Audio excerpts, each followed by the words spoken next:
Take എടുത്തിട്ട് അഭിനയിച്ചെന്നൊക്കെ ഞങ്ങൾ അറിയാൻ വേണ്ടിട്ടുള്ളൊരു അവിടെ ഒരുപാട് ടേക്ക് ഒന്നും വലിയ കാര്യം അതിന്റെ കഥാപാത്രവും ഞാനും മറ്റേ മദ്യപാനിയാണ്. അതല്ല ഞാൻ അങ്ങനെയല്ല കേട്ടാ. എന്താ അറിയാമോ, നാട്ടുമ്പുറത്തെ വീട്ടിലെ കല്യാണമാണ്. അപ്പൊ ഞങ്ങളുടെ ഇവിടെ എല്ലാ വീട്ടിലും കല്യാണ സമയത്ത് എല്ലാ സഹായം ചെയ്യുന്ന ഒരു പയ്യനുണ്ടാവും. അത് നമ്മളെ പ്രായത്തിലൊക്കെ ഉള്ള ആരെങ്കിലും രണ്ടെണ്ണം അടിച്ചിട്ടൊക്കെ ഉണ്ടാവും. അതുകൊണ്ട് ഇവരെയൊക്കെ ഞങ്ങൾ കണ്ടിട്ടുള്ള ആൾക്കാരൊക്കെ തന്നെ. അതുകൊണ്ട് ചെയ്ത ക്യാരക്ടറിൽ ബാത്റൂമിനകത്തിരുന്ന് കള്ളു കുടിക്കുന്നത് നീ അവിടെ ചെയ്തിട്ടുണ്ടോ? അത് എവിടെ ബാത്റൂമിനകത്തിരുന്ന് കള്ളു കുടിക്കുക? കള്ളുകുടിക്കാറുണ്ടല്ലോ. അപ്പൊ നിനക്ക് സമാധാനമായില്ല എന്നെ കള്ളുകുടിയനാക്കിയപ്പോ. ശരി ശരി, നമുക്ക് അതൊക്കെ വിടാം. നമുക്ക് വീണ്ടും ചക്കത്തിലേക്ക് വരാം. ഞങ്ങൾ 3 പേരും ഒരുമിച്ച് കൂടിയാൽ പെട്ടെന്ന് ഇമോഷണൽ ആകുന്ന ആൾ സൂരജാണ്. 3 പേര് ഒരുമിച്ച് കൂടി അല്ല ഇവളാണ്. എപ്പോഴും ഇമോഷണൽ അത്യാചാരം സുചിത്രയിലേക്കാണല്ലോ. സുചിത്ര എനിക്ക് ചെറിയ വാക്കുകൾ മതി ഇവരുടെ നമ്മൾ അറിയാതെ എന്തെങ്കിലുമൊക്കെ പറഞ്ഞു. അതിലൊരു ചെറിയ വാക്കിൽ പിടിച്ച് ഞാൻ പോകും. ഇതിന് കട്ടിങ് വേറെ ഉണ്ട്.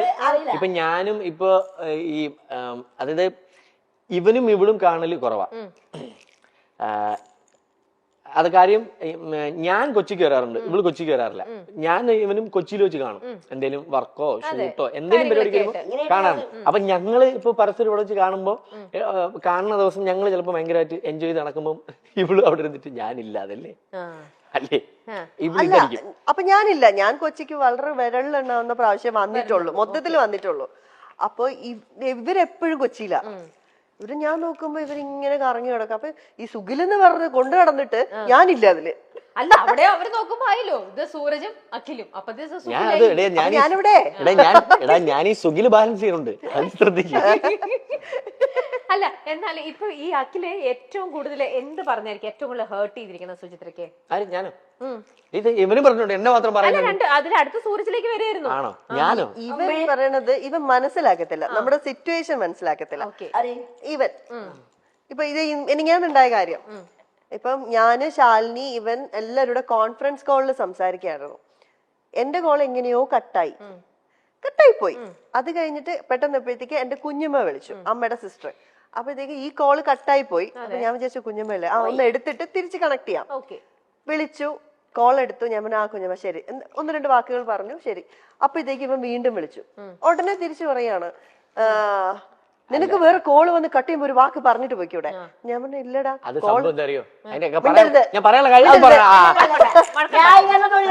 മിണ്ടരുത്. അപ്പൊ ഞാൻ പറഞ്ഞു എടാ ആ കോള് കട്ടായി പോയി. അപ്പോഴത്തേക്കും ഞാൻ നിങ്ങളെ വിളിക്കാൻ തുടങ്ങിയപ്പോഴത്തേക്കും എന്നെ കുഞ്ഞമ്മ വിളിച്ചു.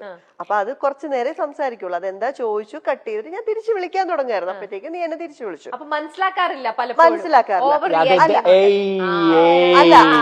ഞാൻ പറഞ്ഞുതരാം. അതായത് അല്ലല്ല, ഇതിന്റെ സംഭവം ഞാന് ശാലിനി ഇവള് നമ്മൾ 3 പേരെ സംസാരിച്ചോണ്ടിരുന്ന.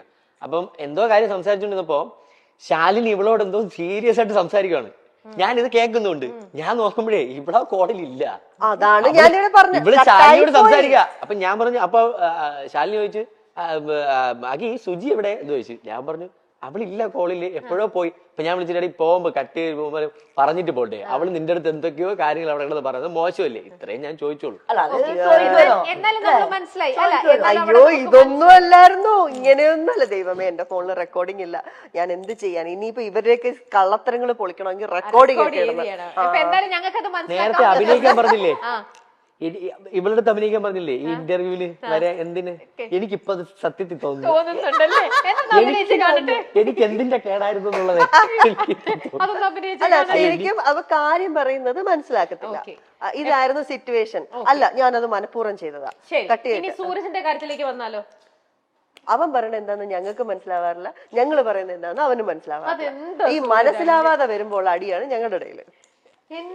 അതായത് ഇവൻ ഞങ്ങള് ചിലപ്പോ ഞങ്ങളുടേതായ ഒരു സർക്കിളിൽ ഒരു പ്രായത്തിന്റെ ഒരു ഇത് വെച്ചിട്ട് ഞങ്ങൾ സംസാരിക്കും. പക്ഷെ ഇവ ആ സമയം 80-കാരനാവും, 70-80 പോകും. അപ്പൊ മനസ്സിലാക്കാൻ പറ്റില്ല. ചില സമയം നേരെ 10 വയസ്സിലോട്ട്. അതായത് നേരത്തെ ഈ ഒരു ഇരിപ്പിരുന്നില്ലേ, ആ ഇരിപ്പ് തന്നെ അവന്റെ ഒരു പ്രായവും കൂടെ അങ്ങ് ആ ഇരിപ്പിലൊന്ന് ആലോചിച്ച് നോക്കിയാൽ ചില പടത്തിലേക്ക് ഈ വിജയരാഘവനൊക്കെ സംസാരിക്കൂലേ വീട്ടിലെ മനസ്സിലായി കാരണവരായിട്ട് കാരണവരാവ് നമ്മുടെ സമയത്ത് നമ്മള് കാരണം കൊണ്ടാ ഇത് ഇത്രേ ഉള്ളൂ. ഇതാണ് സംഭവം. Okay. ഇതാണ് സംഭവം, മനസ്സിലായി. ഇനി ഞാൻ അടുത്ത കാര്യത്തിലേക്ക് പോട്ടെ കേട്ടോ. വേണ്ടേ വേണ്ടേ കാരണവരാകുമ്പോ ആവണം. കണ്ട മനസ്സിലായി ഒരു മനസ്സിലായോ മനസ്സിലായി ഇനി